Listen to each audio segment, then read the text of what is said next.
Good afternoon, everyone. It's great to see so many familiar faces. I want to thank you for inviting me to talk about the critical role of early childhood as we think about the future of Chicago Public Schools. And selfishly, I also want to take this opportunity to bring you all up to speed on what's happening in CPS in general and how early childhood fits into that work. All right, here are the lists. Different set of arrows. Okay. So I think many of you know this, but the vision that CPS currently has is that we want to become a system of schools that prepares every student in every community to succeed in both college and career. To realize this vision, we know we need to make some bold decisions that will dramatically increase our students' access to high-quality instruction. We need to make these bold decisions because our students face so many challenges. Only 57.5% of our students are graduating from high school. On any given day, about 60,000 of our high school-age students are on the street, students who could graduate if they were re-engaged. And of the students who remain in school, only 7.9% are ready for college as measured by the ACT. As we all know, these statistics reflect more than a child's success in school. They're indicators of a student's ability to succeed in life. The thing is, we know that a child's success in high school is largely determined by what happens to them in the early grades. We know that students who don't read at grade level by third grade are 4 times more likely to leave high school without a diploma, that low-income students are 6 times more likely to leave, and low-income Black and Latino students are 8 times more likely to leave.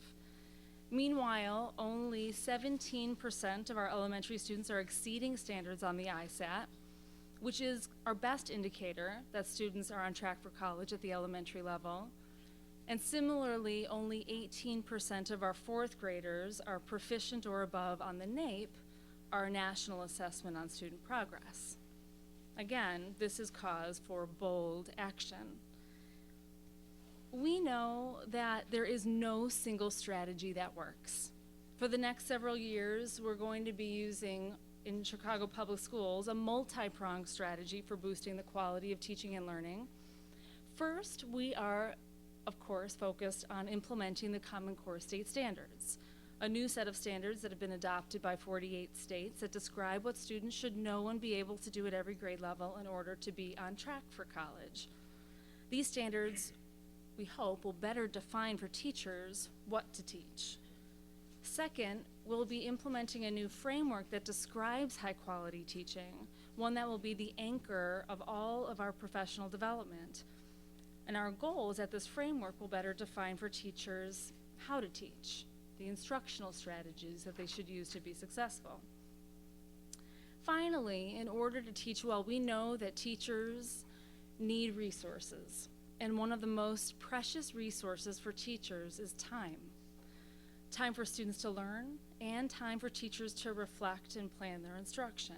Without it, we know that we cannot transform what and how we teach. These 3 things work together. By aligning them, we provide a platform for teachers to dramatically improve instruction across the city. And without any one of these 3 prongs of work, we risk failure.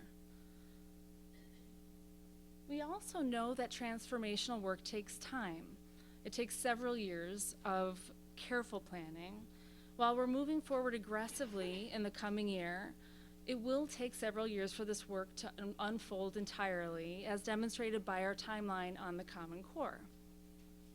The question, of course, today is how early childhood education fits in with this multi-pronged approach in CPS and broadly in Chicago and in the nation. Interestingly, if there is anything like a silver bullet, we know that early childhood education is probably it. It's critical that we don't miss the opportunity to pay close attention to how these critical strategies look at the early grades. So we also need to be bold in providing the foundation our students need to be successful. First, I want to point out that we know that we need to increase access to high-quality early childhood education for our 3- and 4-year-olds. And in the parts of our city with the most at-risk students, we should be focusing on providing full-day programs for early childhood. We also know that we need to continue our commitment to full-day kindergarten, something that the district invested in this year. But for those of you who are familiar with CPS know that many principals struggle to fund full-day kindergarten year after year. It's a worthwhile investment. We need to ensure that our curriculum and instructional strategies are aligned pre-K to 3rd grade so that students are reading on grade level by the time they complete their primary grades. And when I say this, I don't simply mean pushing down content into pre-K. We need to make sure that there's a keen awareness of what should be taught in each grade level and what instructional strategies are developmentally appropriate for that content throughout the early grades. So there's still content, but the instructional strategies will look different. And I'd love for us to build some pre-K to 3 models in CPS that can really serve as models for the rest of the system. Additionally, we need to pay closer attention to ensuring that students have access to dual language programs where appropriate. I look forward to having that conversation with all of you. And we need to make sure that our teachers pre-K to 3rd grade are collaborating regularly. Still in so many of our schools, the early childhood teachers don't collaborate with kindergarten, 1st, 2nd, and 3rd grade teachers. Again, as we launch the Common Core and the district's new instructional framework, we need to make sure that we're building in time for these teachers to plan together. In sum, we have an excellent opportunity ahead of us. As we launch our work on curriculum, instruction, and time allocation, we need to think strategically about the key building blocks of grades pre-K to 3. I personally look forward to collaborating with all of you as we enter into this exciting time in CPS.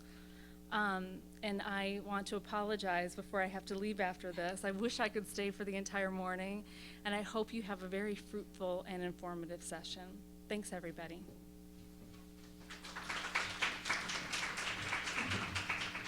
All right.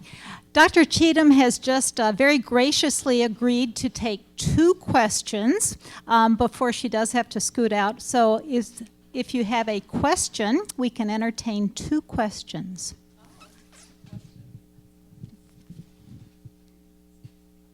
Yes, right here.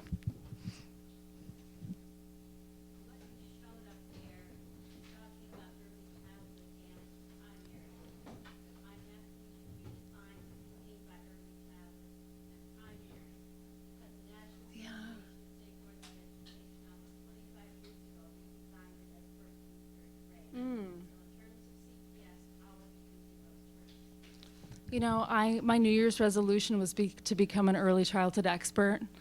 So I started in January. Sam knows this. I'm working on it. So I'm not sure that we have a common definition in CPS about how we define early childhood and primary. I would love to talk about that. Obviously, the work of birth to 3rd grade is something that that's the work. How would you define it?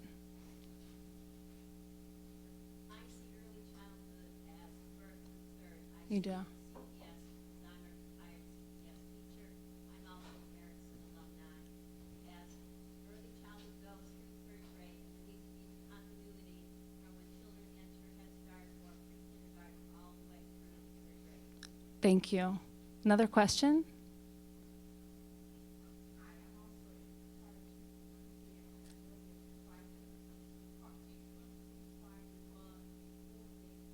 Yeah.